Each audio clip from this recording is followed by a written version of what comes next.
મહાદેવજીનો પીપળો રે, એના પાનનો આવે પાર લીલો લીલો મહાદેવજીનો પીપળો રે।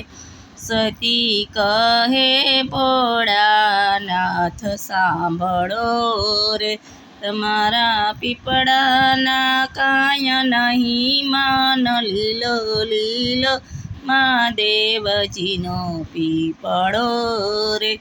ભોળાનાથ કહે સતી તમે સાંભળો રે, મારો પીપળો છે 33 કરોડ દેવ લીલો લીલો મહાદેવજીનો પીપળો રે। વડ ગામે બ્રહ્માદેવ બેસ્યા રે,